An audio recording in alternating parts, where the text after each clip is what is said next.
Good evening, ladies and gentlemen, and welcome to the Milton Board of Appeals. My name is Frank O'Brien, and this is continuation of the hearing relative to the application for a comprehensive permit relative to the premises located at 936 Brush Hill Road. I'll be acting as chair for this hearing. Joining me today are my fellow board members, Nicholas Gray and Jeff Mullen. So this is the latest in a series of hearings that we have held on this matter, and we will continue to consider it. This evening, Mr. Schomer, I'm going to ask if you have, at this particular point in time, anything that you'd like to add or say to the board relative to the application before going to Mr. Reardon for a moment to see if he has anything to say, and then turning it over to Mr. Galvin. So, Mr. Schomer, is there anything that you'd like to bring before the board at this particular point in time? Thank you, Mr. Chair. Just a couple of brief matters. At the last hearing, there was some request for questions for and a request that we have our traffic engineers attend and provide a brief presentation of the project update and the access arrangement. So we do have Dan Dumais of MDM Transportation on the line tonight. He's in the attendees list, and he's prepared to go through a brief outline of the updated site access, and happy to provide that for you at the outset of the hearing tonight, depending on the board's pleasure in terms of sequence for this evening. Only other additional matter to bring to the board's attention is that we're in the process of conducting additional and updated test pits for the stormwater management system. I understand that those are being conducted next Wednesday, I believe. And as soon as those are prepared, we'll get that updated data into Mr. Reardon's hands as well as to the board. So you all can review that. Other than that, Mr. Chair, that's it for us tonight. Our understanding was that primarily tonight would be about the neighbors and their consultants providing a presentation. Yes, thank you. So my proposed sequence is that we'll do the traffic engineer, Mr. Dumais. So Tom, if I could ask you to promote him to a panelist. And then once that's finished, I'll ask Mr. Reardon if he has any additional comments. Then Mr. Galvin, then I'll turn it over to you and your folks to comment. Probably worthwhile to have Mr. Dumais go first, given that I assume that you'll have some comments on the traffic side of things. Yes, thank you. So without objection, before I begin, any comments or questions from members of the board? Nope. Hearing none, Mr. Dumais, welcome back to the Board of Appeals. Hey, good evening, Dan Dumais with MDM. Tonight I'll present to you, if I can share the screen here. We'll share with the site plan and the updated auto turn that was provided. So on the top up here is the fire truck exiting right turn in. I'll zoom in on it. There's the right turn in here. Goes up, can position in the back section here. We had discussions with the fire chief on the preliminary layout, and he recommended a larger corner radii in this corner here, as well as this corner here, to better accommodate his maneuverability. So when he backs in, he won't have to infringe over the curb line into any grass or landscaping areas with the overhang of his ladder. And then he can back in, and that'll provide him the ability to back into this space in here. And when he's leaving, he preferred not to have the back end swing over this kind of sidewalk area here. So the larger radii allowed us to get into position, and then the truck with a little larger radii here can get out and do we showed the right turn, which is the more critical turn there. And he was happy with that layout and in positioning for a couple more than one fire apparatus. You could have one here, you could have one here, give them a little bit of flexibility there. And I believe at the last hearing that there was a question, I don't know if it had come up on sight lines. We provided a sightline graphic as a response to Tetra Tech showing that they meet the minimum stopping sight distance, which is the distance for a vehicle traveling along Brush Hill Road. From left to right is northbound. And then look at southbound would be coming in this direction here. So there's adequate sight line for the 85th percentile speeds that we collected data for. And then the exiting ISD intersection sight distance from the vehicle exiting, you have 290 feet, meets the ideal to the south and to the north. The limiting factor over here is a retaining wall in a little bit of a corner. I think it's a stone wall as part of the roadway layout. But we do satisfy the ideal distance as well. That ideal distance would be if you pulled out in front of a vehicle, if you make a right turn, the person heading northbound wouldn't have to slow down by more than I believe it's 5% of the posted speed limit. And then going southbound again, so it satisfies that criteria. We're happy with it, and we can respond to anything else that Tetra Tech may have. But they asked for that, and we were able to provide that. I'll let you go ahead with the rest of the presentation by the neighbors team, and we'll answer any other questions you have on traffic. Thank you very much. Thank you, Mr. Dumais. Any members of the board have any questions for Mr. Dumais? Mr. Mullen. Yes, thanks. Thanks, Frank. Can you remind us of the mode share split that you assumed in your traffic modeling? So the traffic modeling assumed no reduction for mode split. We assumed 100% automobile. Thank you. That's the only question I have. No questions at this time. Thank you, Mr. Gray. All right, thank you, Mr. Dumais. I don't have any questions. Mr. Tamposi, I see your hands raised.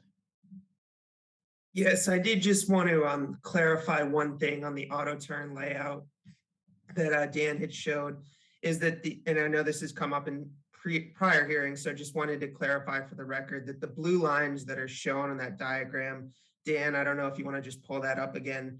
Those aren't the wheels of the truck. Those are actually the ladder overhangs, which are several feet above the ground. So, when that diagram's up, those blue lines on the outside are the ladder overhangs, and then the wheelbase is actually in green. So, just wanted to clarify that for the record, and then also clarify for the record that this building will also be fully sprinklered as well. Thank you, Mr. Tamposi. Appreciate the clarification. All right. At this point in time, I'm going to ask Mr. Reardon if he'd like to make any comments. Sure, a couple of quick things. Again, Sean Reardon with Tetra Tech, the ZBA's technical review consultant for civil engineering and traffic. First things first, glad to hear that they're doing the test pits, because that was really the only outstanding item that had a potential to substantially change things. For example, if we get anomalous readings back that cause a redesign of that infiltration system, that could be a substantive change. So great to hear that they're doing that. Look forward to getting the information. Also like that they provided the site triangles. What I would request is that those site triangles make their way onto the layout plan of the drawing set, so that the plans of record will have a reference line showing what has to be kept clean to make sure that no plantings or anything, signs get put in that location. Just to summarize things, I'm still trying to finalize the letter in response to the latest submission. I have some minor issues that are outstanding that all I think can be addressed pretty easily by the applicant. So I don't think there's a whole lot of substantive change coming as a function of my comments. I expect to have that letter either by the end of this week or early next week. I just want to make sure I capture everything, because we're sort of getting down to brass tacks at this point, and I just don't want to have anything left out there that I've forgotten. But yeah, that being said, I don't think much of those things are going to be hard to deal with, but they need to be addressed in my opinion, but they shouldn't be hard to do. I did get a chance to review Mr. Chestia's comments. I share many of his sentiments, but I don't think the issues that he's identified are sort of substantive enough to really dwell on, but I can certainly let him speak for himself and can address anything that comes from it. I do have to leave at 8 o'clock. I have another hearing in Dover that I have to attend, so It would be great if I could wrap up by then. Thank you, Mr. Reardon. Appreciate the fact that you prefer the Doverites over the Miltonites. So, No, I'm here first. not a problem. So at this point in time, does anyone have any questions? Any members of the board have any questions for Mr. Reardon? Okay. Mr. Galvin, I think I'm going to turn the floor over to you and your preference as to whom you would like to go first. Do we do What I have would that like to- logistical issue with Mr. Day? So, Okay, yeah, thank you very much, Mr. O'Brien. I would like to start with Dwayne Day. And if he could be allowed to be unmuted by whoever is controlling that, that would be wonderful. You may recall Mr. Day having spoken before at an earlier meeting with the original design, and he's a 30-plus year firefighter and has significant knowledge about how someone would respond. And not only is he in a butter, he's in a butter to in a butter. He lives up on Cushing Road, but he also has looked at the plans, the initial plans and the revised plans, and I think he has some relevant information, and I'd like him to say it because he'll say it far more eloquently than I. Go ahead, Mr. Day. Mr. Galvin, just one thing, just for the record, just so that we make sure that we have it. Mr. Day's address for the record. Dwayne, can you, when you introduce yourself again, would you just restate your residential address too? Sure, not a problem. Dwayne Day, 53 Cushing Road. Thank you, Mr. Day, and welcome back to the Board of Appeals. And, Well, thank you for having me. Mr. Day, if you could just refresh the board as to your background and what you've been able to observe and your review of the plans and your opinions regarding the fire safety access, I would appreciate it. Not a problem at all. My name's Dwayne Day, Lieutenant, Boston Fire Department, 32 years, and then acting captain down at Fire Prevention for 3 years, my last 3 years. And I've gone through development and parking and building construction with Fire Prevention. And I've looked this plan over, and there's still many things that have concern for myself and my neighbors regarding the project and how it lies on paper. And when we look at the new plans, I unfortunately couldn't view what you had on the Zoom call tonight. So I will go on the exhibits that I have from the email. Now, do we have exhibit 2, the auto turn analysis for the ladder truck that we can all post in? I could pull it up if that's all right, Mr. O'Brien. Mr. Galvin, it's your case to present. Okay, just give me one moment. You able to see that now? The members of the board are able to see that. I have Mr. Day, I have exhibit 2 up now in front of the board. Okay, exhibit 2, auto turn analysis, ladder truck? Correct. Correct, very good. Okay, so with this exhibit, we see there are 2 pieces of apparatus on this display, and then there's also one on the street. Now, as you can see, once you pull into the property, you have one truck that's way up in the driveway, and then there's another piece of apparatus in front of the building besides what looks like parking spaces. This design here that they have presented is something that is terribly, terribly going to fall apart in the event of a fire. When you have apparatus in these 2 positions, this first piece that's between the parking spaces and the building itself is in a dangerous position. If there's fire blowing out of the front of this building, they are not going to be able to access the front of this building. Furthermore, the other truck, we can't predict where a fire is going to be. The fire is going to be wherever the fire is going to be. If there's a problem now if we're standing on the street looking at this property, we're going to call where the first apparatus is, which is tucked in front of the building, in front of the parking spots. This is the A side of the building. The chief will agree with me that this is the A side. On the long side of the building where Stefan's property is, the abutters, that is the B side. If there's fire on the B side, that ladder truck isn't going to get up that far. If it's on the corner of the AB side, they're not going to even go by that problem. They're not even going to go by the part of the building. So that's going to render that access useless, meaning one truck is going to be right in front of the corner of that building and no one else is getting in. If that fire spreads, it's going to channel itself all the way down the back of that building because it's going to move. That's what fire does. It finds air and it breathes and it moves. It's going to go down the side of that building and now the race is on. Also, there's no access still to the rear of the building. There's still no access to the rear of the building with this design. There's no access to the fire department on the B side of the building, which is along the Curry College side of the building. There are trees over there, but there's still no access. How can we do this? How can we continue to redraw plans and still have the problems that we had initially? The other side of the equation is we were told that it is fully sprinklered. Having a building fully sprinklered is a nicety, but it's an assist.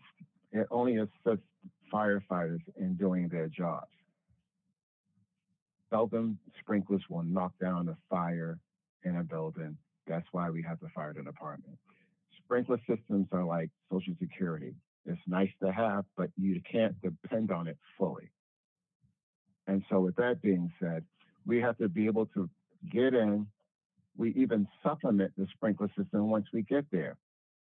Now, do we have the infrastructure redone on Rush Hill Road to accommodate this building as far as the amount of water that will give us that building, this project, the amount of water, gallons per minute, to actually run the sprinkler system and then to fight a fire in the event that there was a fire?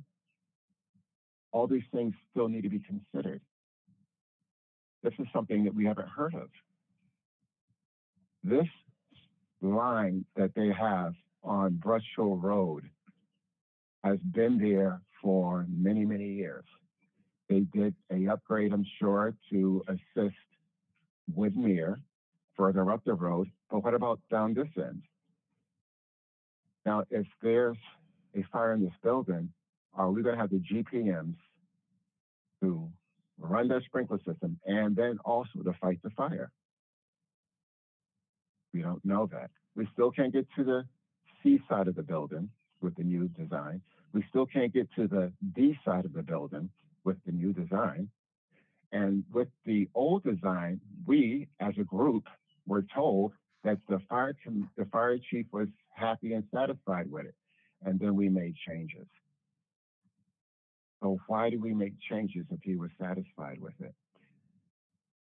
Well, if we can, let's get together, have the chief come out, walk through, bring a piece of apparatus down. And you can show us how you're going to do all these beautiful things with this new design. And at the same time, these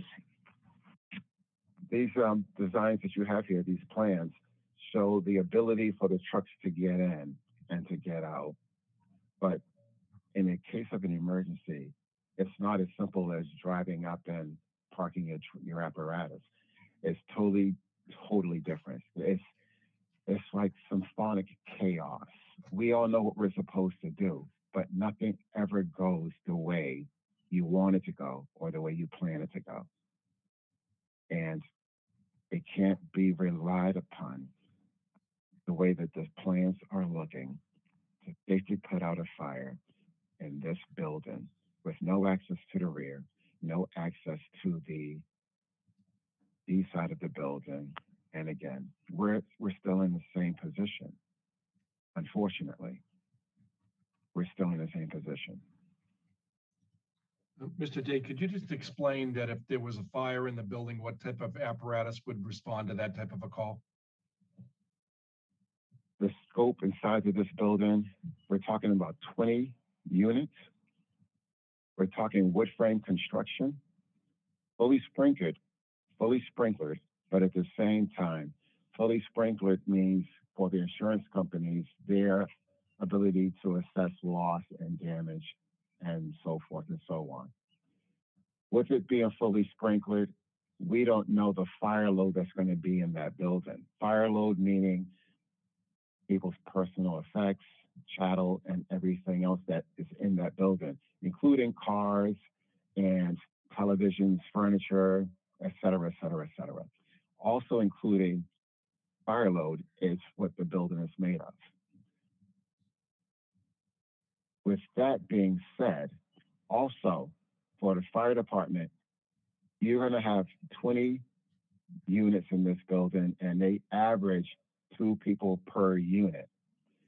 There are always someone extra we consider a building of this magnitude.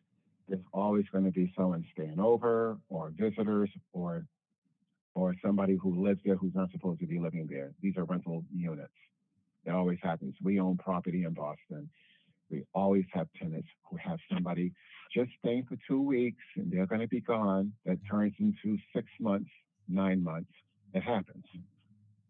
With that being said, we have to consider it's going to be even more all the time. We have to consider that it's going to be more.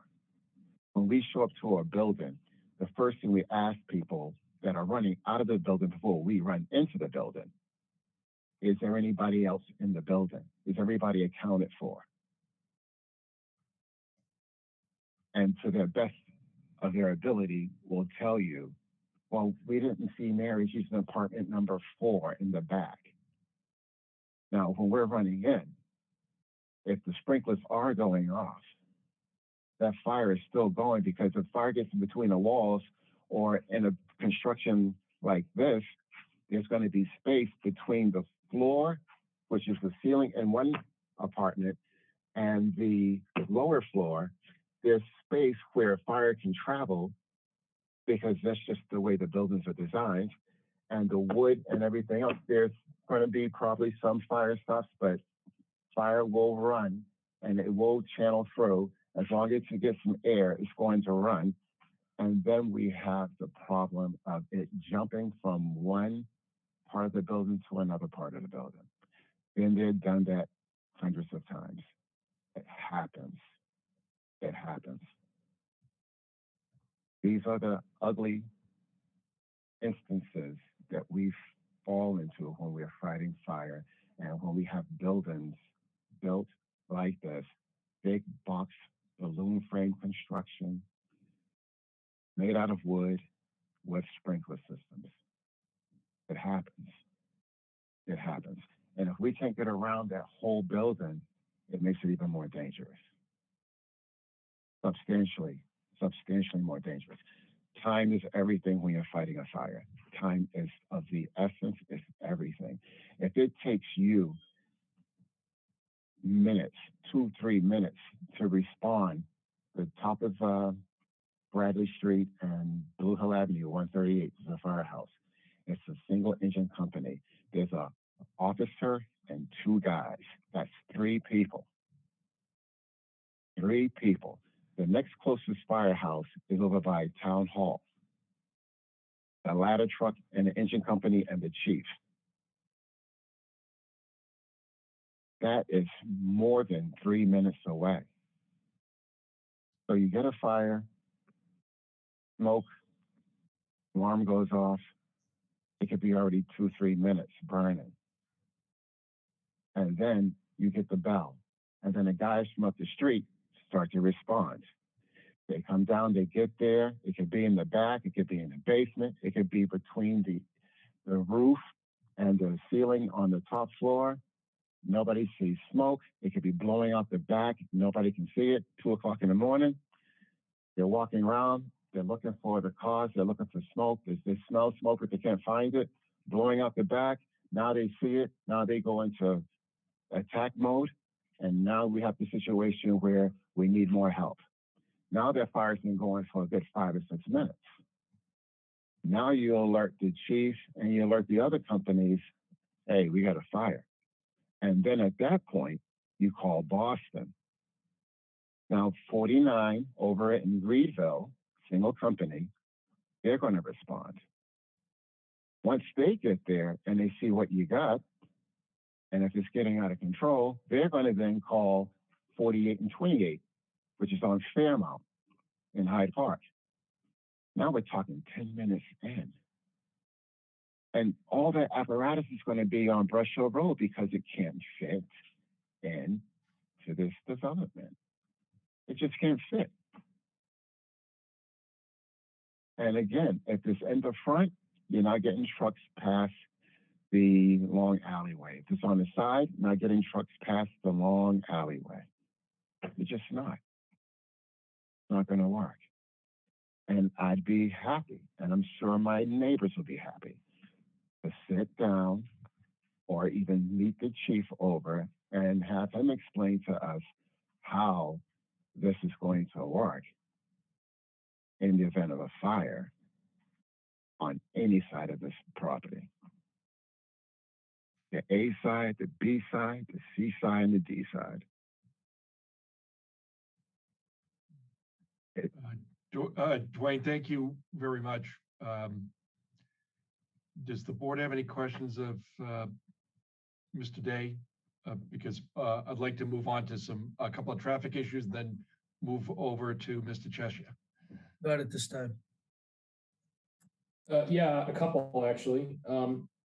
I wanted to ask you to clarify something. I thought Mr. Galvin asked you the number of units that would respond to a fire at this building, and you said 20 units. And can you elaborate? Or are there 20 units that need to have a fire? I just want to make sure my notes are accurate.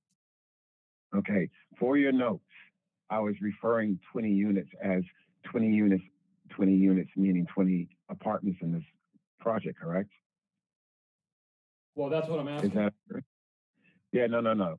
You're not going to have 20 units responding to this building in the event of a fire. I was referring to the amount of people, the amount of units that are in this apartment complex. And that adds to the whole, yeah. Right. As far as response is concerned, you have the engine company at the top of the hill on Bradley and 138. That's one engine company. They're not going to be able to do anything in the upper levels because they don't have a ladder. The first ladder company in is over by Town Hall with another engine company and a chief. That's 3 apparatus. If you have a 2-alarm fire, they're going to have to call in for backup, even more help. Yep. Okay, I understand that. Can you elaborate on, if I understand the gist of your testimony, I would interpret it, at least it's your opinion that having sprinklers in the building is of not much assistance in fighting a fire, or am I mischaracterizing that? It's an assist. It basically helps us, and it knocks down fire. But when you got a fire that's going really well, and if the fire is above the sprinklers, it's not going to do anything. If the fire starts on the outside, let's say there's a car that catches fire and it's near the building, or rubbish, or mulch on the side of the building, and it starts the fire. The fire is on the outside of the building, sprinklers aren't going to do anything for that. Now that the outside of the fire is going and it's racing up the side of the building, now you got the fire cooking the building on the outside. And then the only time the sprinklers will assist that is once it breaks windows, comes through, burns through the outer shell of the building. And now those sprinklers aren't going to help with much of anything. Well, the sprinkler is heat activated, right? So when the fire gets into the space where a sprinkler head is and heats it up to the required amount, the sprinkler head will burst, the water will start to flow. And is that sort of how it works? That's exactly how it works. It has to be hot enough Yeah. in the unit for that capsule to burst, releasing the water, activating the sprinklers. Yes. All right. But again, yeah. but- Thank you. I think yeah. that's all I have. Very good. Thank you, Mr. Gray. I have a question or two, and then I noticed that Mr. Sawinski has his hand up, so I'm going to give Mr. Sawinski an opportunity to comment. Mr. Galvin, Mr. Day, have either of you gentlemen had the opportunity to communicate your concerns to the fire chief? We spoke about contacting the chief yesterday when Mr. Day and I went over his concerns. And my intention is to reach out to the chief and ask to meet with the chief. So the answer is not yet, not at this point. But in light of what I heard yesterday from Mr. Day regarding the revised plans, that is absolutely something I intend to do. Thank you. Mr. Reardon, since you're still here, and I'm going to get to Tim in just a second. Mr. Reardon, correct me if I'm wrong, but Civil has looked at the capacity of the water system on Brush Hill Road, if I recall correctly, or am I mixing my projects? You may be mixing your projects and you're at the risk of doing the same. I think we were provided a fire flow test substantiating that there's adequate supply, but I can't be certain. That probably a better question to ask the applicant. I can certainly check. Okay, if you wouldn't mind checking that, I would appreciate that. And if there isn't one, we're going to make sure we get one. All right. Mr. Schomer, maybe you can answer that question off the top of your head. Would have to kick that over to our engineer, so perhaps I can get word to him. He is in the attendees list. Thank you. As I mentioned, I may be conflating my projects. So thank you, gentlemen. I appreciate that. Mr. Sawinski, you patiently had your hand up, so I'm going to give you an opportunity to make a comment before heading back to Mr. Galvin. Thank you, Mr. Chair. Just relevant to the conversation about communicating with the chief, but what I was going to suggest is if it's possible, if Mr. Day and Mr. Galvin could work together on getting some of these comments and concerns in writing, it would be helpful both for the purposes of the record and also for something for Chief Madden to reference. He's reviewed the various iterations of this project. Has not raised some of the concerns that Mr. Day has raised, although we obviously don't want to discount those, and we want to make sure that that Chief Madden kind of hears all sides and kind of considers all the different considerations here. So I think it would be most helpful to get those comments in writing so he can review them, and then we can have the chief come to a future hearing to offer additional comments and perhaps speak to those comments. Mr. Galvin is obviously free to reach out to the chief, and the chief may or may not be able to make time for him. I just want to make sure that we're trying to keep this as much in the record and in the public hearing as possible. And Chief Madden has been very good about making himself available to these hearings. I haven't asked him to come in yet just because the site plan has been relatively fluid, but I think as we're starting to solidify some things, we don't want him kind of chasing a moving target. We'd like them to sort of, look at something that's in a kind of relatively worked up form. But I mean, he's always been very happy to come in and speak to the board and answer questions. So that would be my recommendation. But again, Mr. Galvin is free to reach out to the chief as well. Thank you, Mr. Sawinski. And Mr. Galvin, that sounds like a sensible suggestion. I think that's a very reasonable and sensible suggestion. We'll reduce it to writing, share with the board, and share it with the chief. And we're not we're trying to identify issues and see if there's solutions. So would share that with everybody. Yeah, and Mr. Chair, if I can just chime in right there, I didn't want to imply that there was that Mr. Galvin was trying to backroom anything or anything like that. I just, I think he's perfectly welcome to reach out to the chief. I think they're asking a lot of really good and important questions. We want to make sure they're answered. My goal here is just keep things on the record. So I didn't want to imply anything there, Mr. Galvin. So sorry if I did. I didn't take it the wrong way, it's fine. I don't think anyone was taking it that you were casting aspersions or implying anything. Thank you, Tim, for those again sensible, logical suggestions. So, any other questions or comments from members of the board before I switch back to Attorney Galvin to continue? Okay, seeing none, Mr. Galvin. Yes. Mr. Chair, if I may just to interject, and I apologize for interrupting, I do have an answer for you regarding the water flow test. Well, thank you. I'm informed by our engineer that we have requested, but that has not yet been approved by the town. So we're certainly willing to conduct that water flow test. And just to further note that in other 40B projects recently approved by the board, that's something that's been handled through a condition to be done at a later date. But we're certainly willing to do it now if approved by the town to do it. Thank you, Mr. Schumer. Okay. Mr. O'Brien, can I proceed? You may, Mr. Galvin. Thank you for your patience. Yep. So I'm going to speak, but before I turn this over to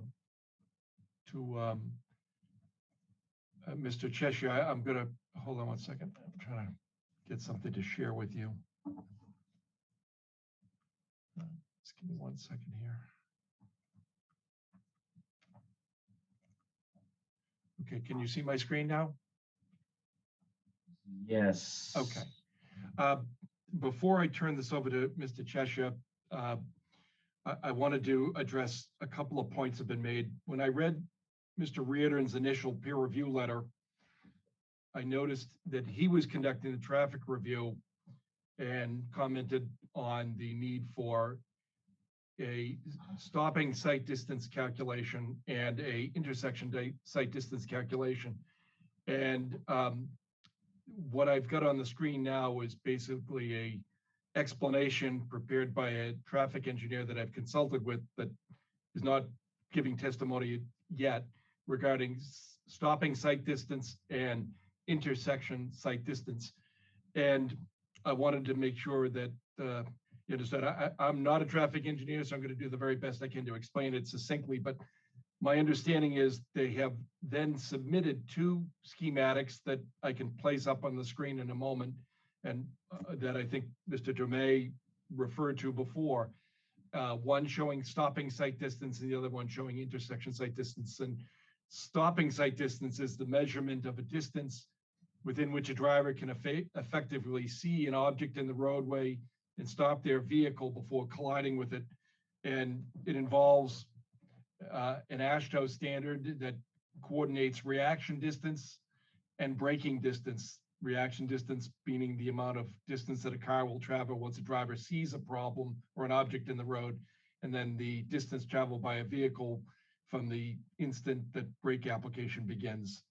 And it's measured at the height of a driver's eye, 3.5 feet above the roadway, and an object height of 2 feet where the object is that is being approached. And an analysis of that basically compares a recommended site distance to a measured site distance. And the measured stopping site distance is supposed to be greater than the recommended stopping distance at the 85th percentile speed. And from what I understand, when that's done, you have to measure and depict on your plans both the horizontal curved roadway, and also you have to do the vertical curvature of the roadway. And I'm going to shift over to the plans now. Mr. Galvin, could you make that larger? I'm having a very difficult time seeing it. Oh yeah, I could do that. Thank you so much. Sorry about that. Hold on 1 minute. I gotta find it again. Just give me a moment.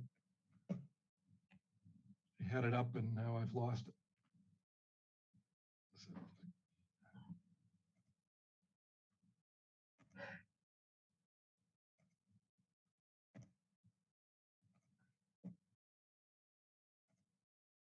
I apologized.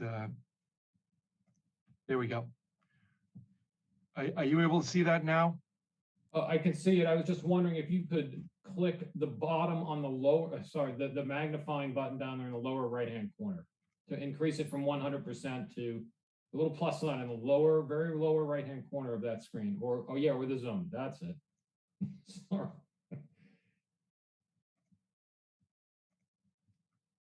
Oh, thank God. Thank you. Is that better? Oh, absolutely. I have a small Sorry, screen. I apologize for my. I'm technologically at my maximum here. So Doing great. what I basically did, and by the way, I did email this in just a short time ago. So I explained the two concepts: site stopping distance, or stopping site distance, and then I have an intersection site distance. And the point that I'm going to make, and then I'm going to show it on the plan, is that the plans are inadequate because they don't have the appropriate level of details.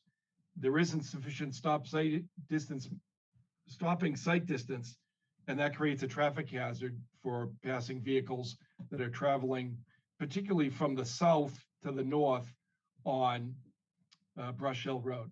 The other component is intersection site distance, and that involves the circumstance where a driver or the vehicle is exiting the access drive and they're obligated to have an unobstructed view of the intersection and a sufficient length along the intersecting road to permit a driver to anticipate and avoid potential collisions along the roadways. And these unobstructed views form triangular areas called site triangles. Now, I haven't seen a plan yet that depicts site triangles. I heard Mr. Reardon reference it, site triangles, but I haven't seen any site triangles on any plans or cutout or markups yet. The intersection site distance is measured at a height of 3.5 feet, which is the average height of a person that's driving a regular vehicle, 14 feet back from the traveled surface of the roadway, again, using the 85th percentile speed or the posted speed limit in the area. And to properly create the site triangles, you have to show all the buildings, vehicles, hedges, bushes, crops, walls, fences that are located in these triangles. And as you'll see in a minute, these type of details end at the property line, and I'm going to show you why that's problematic. But the site distance should be equal to or greater than the recommended stopping site distance. And the point that I'm going to try to make here is that the plans are inadequate. There are no site triangles, at least on what I've seen, and the view is obstructed.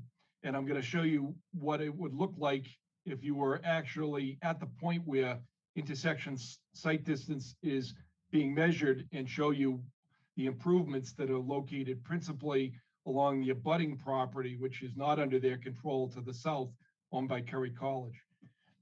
So I'm going to go back to the site stopping distance here. Let me see if I can reduce that down now. Okay. So these were the two diagrams that were submitted towards the end of May, and stopping site distance is the top figure and intersection site distance is the bottom. Mr. Galvin, are you intending to share those graphics with us? Yeah, I'm sorry. I'm going to have to stop sharing and start it again and see if I can do it. All right. There we go. How's that? Thank you. Okay, sorry. I thought that might be up on the screen. So I've just explained to you what stopping site distance and intersection site distance are. And the problem with the first figure is that the curvature of the roadway in a horizontal way and the vertical of the roadway are not depicted on these plans, and that affects the stopping site distance. And if you drive this like I did, you're going to notice that there is a vertical change in the roadway And then Brush Hill Road actually curves around significantly more than what's shown here. So this isn't an accurate depiction. And in order to see this, what you're not able to see because it's blurred by the line is that it actually is crossing over a portion of the Curry College property. And the way I understand it, and it's been explained to me over the years, is that stopping sight distance is even more important than intersection sight distance, because a vehicle that's traveling at or above this posted speed limit won't be able to stop by the time they perceive a car that's already in the roadway, and you'll have a collision and a significant incident. There appears to be no issues coming from the north heading to the south, but coming from the south heading to the north is a significant issue. The other is the intersection sight distance. This is a vehicle that is a passenger, a driver in this vehicle is sitting 3.5 feet. It's supposed to be 14 feet back from the traveled way. This says 8 feet from the travel lane. We believe the appropriate standard is 14 feet. And when that driver is at that position and looking at a southerly direction on Brush Hill Road, they've depicted what's shown on their plan with their potential landscape improvements. But what they haven't done is depicted anything that's on the Curry College property. And I'm going to show you, and you may recall from the site visit what's out there. On either side at the entrance, right where about where my cursor is, there are 2 stone kiosks that flank a gate. And there is vegetation that goes right up to the edge of the traveled way that's fairly significant on the right-hand side of that driveway where I'm pointing.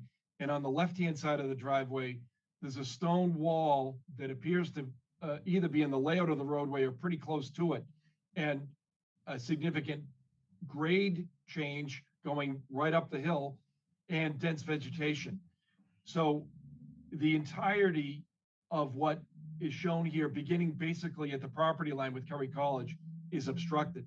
So they don't have safe intersection sight distance. I'm going to show you 2 pictures that I think make that point very clear. Okay, I'm going to stop the share again and then restart it.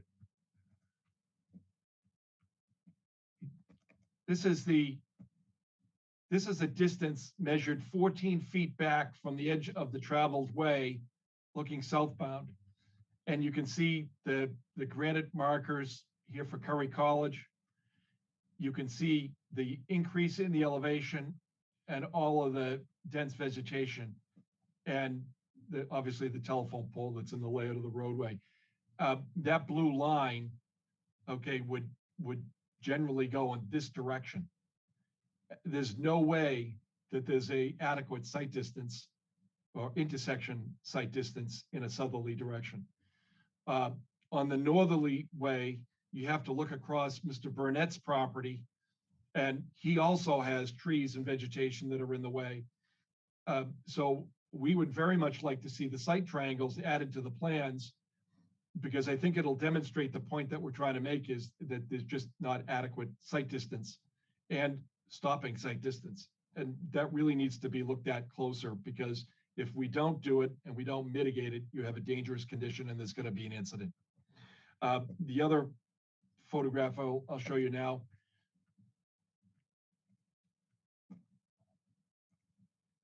This is a photograph that's taken more from the front opposite the subject property. And you can see the stone wall, which we actually think is on private property and not within the layout of the roadway. And you can see all the dense vegetation, and you can get a sense of the elevation change here. All of these things would obstruct the view leaving that property to the south. That's a lawyer's way of giving you what we think is problematic here with sight distance and stopping sight distance and intersection sight distance. We were estimating that the vehicle that was shown on the stopping sight distance is somewhere here around the bend. You can see Brush Hill Road actually curves around significantly more. It's not straight in this area. It curves around to the left here.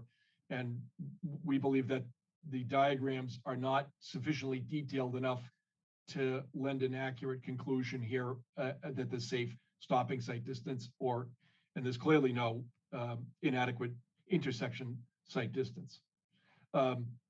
So that's my brief point on that, and happy to answer any questions regarding that. But my next move would be to turn this over to Mr. Cheshire. Well, before we turn it over to Mr. Cheshire, let's explore this can of worms for just a moment. And I have some questions myself, but let me ask either Mr. Gray or Mr. Mullen have any questions for Mr. Galvin relative to this portion of his presentation. No questions right now. Not to Mr. Galvin. Thank you. Mr. Galvin, I just have a couple of quick questions. Just to clarify, at the beginning of your presentation, you honestly, I was a little confused. Is it your intention to have a traffic engineer / expert appear before the board, or or was the document that you presented to the committee, was that prepared by a traffic engineer or traffic expert? That was prepared in consultation with the traffic expert that I'm attempting to retain, that I have not formally retained. Okay. The concepts came from a traffic engineer that I consulted with. Okay, and just to clarify, that has been provided to the board, as provided this evening? Yeah, I just sent it in just a short time ago. What you saw on the screen is what I just sent in. Okay, thank you. I appreciate that. I think at this point in time, Mr. Schomer, I'm going to hold. I'm sure that you have some questions or comments that you'd like to make, but I think I'd like to hold those to the end, so to give Mr. Galvin the opportunity to present and to make his entire presentation, so we're not doing this in piecemeal. So, All right. so Mr. Galvin. Yep. At this point, I'll have Mr. Cheshire turn on his microphone, and he can tell you a little bit about himself, but I know he's appeared before you before. So, John, if you could just indicate what you've done and your thoughts about this particular project on behalf of the Neighborhood Association. Sure. And so I'm a licensed civil engineer. I've been licensed civil engineer for, I think, over 30 years now. I have been in front of this board, I think, on maybe 3 or 4 other projects. I mean, there's different members showing up at each one, but I think almost all of you have seen me at one point or another on one of them or another. But before we end on the site distance issue, I have, and I'm not a traffic engineer, but I have a pretty simple suggestion that could help the board, is to, we know what the dimensions are, what you're supposed to see. You could go out in the field, you could paint a mark where the 14 feet back from the traveled way is on the new road. And you could have somebody go down and stand in the other road and see what you can see. And it's, can't get much plainer than that. There's a lot of drawings and lines on paper, but there's not much substitute for out in the field and actually seeing it in person and knowing what it looks like to see what you have. And you can take a long tape measure and tape what you have. And, you know, I'm not sure if they've already done speed studies on this or whatnot, but I think when I was out there and looked, it's pretty hard to see a car coming from the south, for sure. And in fact, if you look at Curry, which is of course further along, but not that far off, maybe 100 feet distance, if that. I mean, they gated that because I think they recognize that's an unsafe point to exit, to leave, to get onto Brush Hill Road. I'm more of a general civil site guy, stormwater guy, and that type of stuff. So my comments on the plan, what's proposed, I think there's some constructability issues on this project. We have a very large building, very close to the property line. Based on the test pit, soils are sandy. So there's some gravel, cobbles, but some places it's just pure sand. Anyone that's dug holes in sand at the beach knows that it typically slumps in and you have a slope when you dig in sand. And they've got a cut of about 18 feet to put the building in that's about 15 feet from the property line. And that's going to be a very difficult excavation to make without damaging Curry College's property. You look at the plan, there's trees all along that side, and it is not an easy thing to do. And I don't know that it's really feasible the way they have it laid out. They also have retaining walls. There's no details for those walls as to what they propose. I think that they said they might be modular block walls. But when you have a wall of modular block or any wall that's retaining wall in a cut situation, you have to excavate the width of the wall, space behind the wall to set it. You have to have the ground stable. And again, we're talking sand here. It doesn't go straight up and down when you dig in it. And there may not be room to make it work. And there's no detail of any of these walls to show how it could be done. And that's a minimum. You should ask the applicant to provide that sort of data. How do you do it? Can you do it? Can you do it without impacting an abutting property? Relative to the construction phase, I mean, I think all of you know when you look at this, it's a tight site. It's a big building, not in a, you know, for a single family, it's a good sized lot, but for 20 units, it's not the biggest lot. And there's not a lot of space to do all the things you need to do. Temporary runoff control, parking for construction trailers, how many workers there'd be. I mean, look at a single family house when it's built. How many trucks, pickup trucks are out there for the plumber, the electrician, the carpenter, the drywall people? They're all there at the same time. There's a ton of them. They're all parked everywhere, all over the road, all in the street. Brush Hill Road, as you know, driving down it, it's not that wide. There's not really a lot of safe space for parking on the street. How that's all going to be done needs to be addressed in the plan. The site doesn't provide much usable open space, which is a requirement of a 40B. There's a small patio in the back for 20 units, and that's about it. That seems insufficient for what would normally be provided in these types of a project. Relative to stormwater, which is, you know, one of my main focuses of what I do, you look at the plan, there's a pipe proposed discharging directly onto an abutting property without an easement. I don't believe that's legal. I've asked Bob about that. He doesn't believe it's legal. It's an overflow pipe, but the system will overflow in certain circumstances for sure. And then you're gonna have a pipe discharge. Right now, the way that they've got their plans, there are several issues I found with the calculations, errors or omissions, or just things that are incorrect. I don't need to go into all the details. They're in my letter. But fundamentally, the way the project works, and I've had talked to the neighbors about how it works. They've even taken pictures during recent rainstorms, how it functions. And you can kind of tell by when you go out there and you look. Soils near the top are pretty sandy. Down below, it gets a little bit worse. So soils soak up water pretty good. The driveway is slightly lower than the road.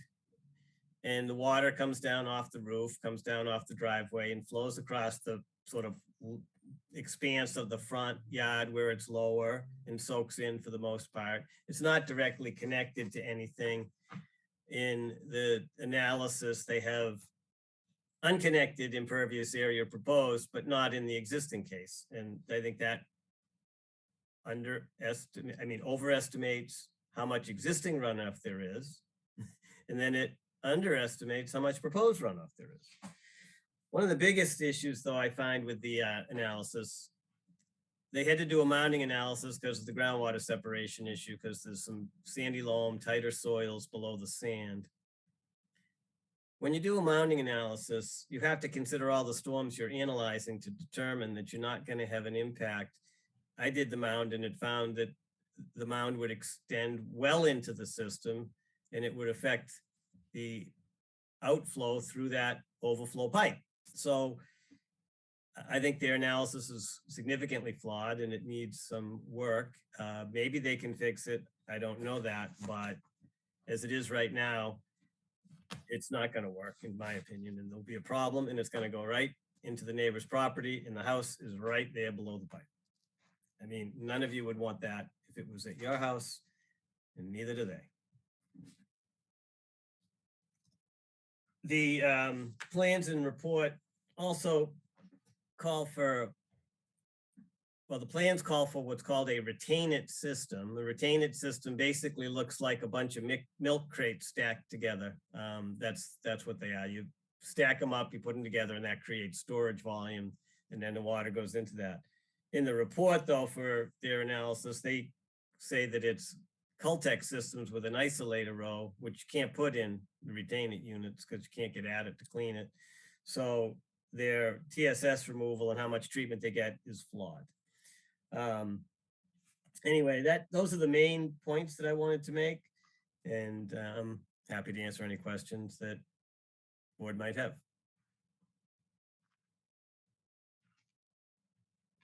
Thank you, Mr. Chessie, and thank you. Many of us have had the benefit of your testimony in prior hearings, so your expertise is well known to the board. So you needed no introduction, so thank you for providing one anyway. Thanks. Let me ask members of the board, Mr. Mullen, Mr. Gray, if they have any questions for Mr. Chessie. No questions at this time. All right. Mr. Gray, any questions? So can you summarize it for me in very broad strokes, what it is that you're saying about the adequacy or inadequacy of the stormwater plans as proposed by the applicant? Okay, there's a lot of technical issues in there, but the bottom line is that I believe they overestimate what the existing runoff is and then underestimate the proposed runoff such that I don't believe they necessarily meet the runoff requirements. And I also think that their mounding analysis is flawed, and it also would result in more flow than they're predicting because the mound will rise up into the system, which would then mean the water would flow out the pipe. Thank Right you. onto the Very abutting helpful. property. Thank you very much. You're welcome. Thank you, Mr. Gray. Thank you, Mr. Chessie. Mr. Galvin, is there anything else? No, I appreciate the time you've given us tonight, and those are the principal issues that we have with respect to traffic and the fire access and civil engineering. At this particular point in time, I think that given Mr. Reardon's time constraints this evening, I'm going to ask Mr. Reardon if he has any initial comments, and then I'm going to ask Mr. Schomer if he has any comments. So, Mr. Reardon. Sure. So unfortunately, I missed most of John's stuff. I was checking in on my other hearing, which is running a little bit late, so I have some time. But on the issue of site distance, our traffic engineers went out there and reviewed the site distance information provided and didn't see any sort of substantial anomalies. But to Mr. Galvin's point, I do think the reason why we request the line be shown on a surveyed plan is so we can actually, put the engineering to it. Certainly, if there are sight lines that require going over other people's property, then we'll have to condition a site distance easement or a clearing easement or some other mechanism to allow to make sure that that site distance is maintained. But we can certainly, take a close look at that once it gets on the plan and make sure it's done properly. As far as the stormwater goes, I think we're on the way to sort of answering all those questions with the test pits. Once we get those test pits in hand, we'll be able to sort of close a loop on that. But I see that as a manageable situation. Thank you, Mr. Reardon. Mr. Schomer, your turn to take a crack at it. I'll be brief, Mr. Chair. We'd like to reserve comment at this time until we've had an opportunity to review the additional information provided tonight in memorandum form by Mr. Galvin as well as Mr. Day. And we have seen Mr. Chessie's letters. We're reserving comment on that as well. Our plan was to respond to those to the extent necessary when we respond and finalize the peer review process. So we appreciate the feedback from the neighbors and their consultants and council, and are attempting to take that into consideration in the design of the project. So much appreciated your expertise, Mr. Chessie and Mr. Galvin. Fair enough, Mr. Schomer. Thank you for your comments. I appreciate that. So at this point in time, it would appear that we have likely fulfilled our lesson plan for the night. So, looking ahead, we have the deadline for the hearing to close is September 5th, according to my calculations, which if we are to remain on the every 3-week schedule, which basically leaves us with 3 remaining hearings, July 13th, August 3rd, August 31st.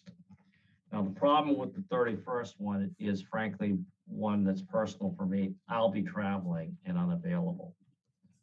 So I would appreciate, Mr. Galvin, Mr. Schumer, if you gentlemen would consider as a courtesy an extension for the board, given vacation schedules and whatnot. I'd ask that you take that under consideration and communicate with the board relative to that. I don't know if there are any other members of the board who have similar vacation pressures. I'm mindful of the fact that both Mr. Gray and Mr. Mullen are far busier than I am, and I'm pretty busy. And so I'm mindful of also the need for vacations and whatnot. So what I'm suggesting to you gentlemen is that I feel as if that we're going to need a couple of week extension of the September 5th deadline. Mindful of the fact that and I don't think that any of my fellow board members want to lengthen this process any more than it has already gone on, but I just feel that need from a practical point of view. Coming up on any comments or reactions from anybody relative to that at this point? Okay. The next hearing is on the 13th.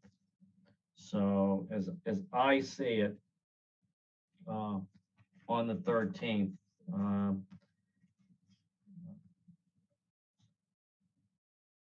let me ask my fellow board members, are we getting near the time when it's time for a town presentation, if you will? Because I kind of feel like it could be fire chief, DPW, et cetera. Mr. Mullen, what do you think? That's a good idea. I agree. Okay. Mr. Sawinski, Mr. Schomer, Mr. Galvin, I assume that you guys will be copacetic with that. However, Mr. Schomer, based upon your analysis of Mr. Galvin's presentation and the comments, I do want to give you the opportunity to rebut, if you will. If possible, I'd like to do a rebut in a town at the same time, just for sake of efficiency, but I could be persuaded otherwise. Mr. Sawinski, as our expert cat herder, do you think you could herd the cats for a hearing around the middle of July?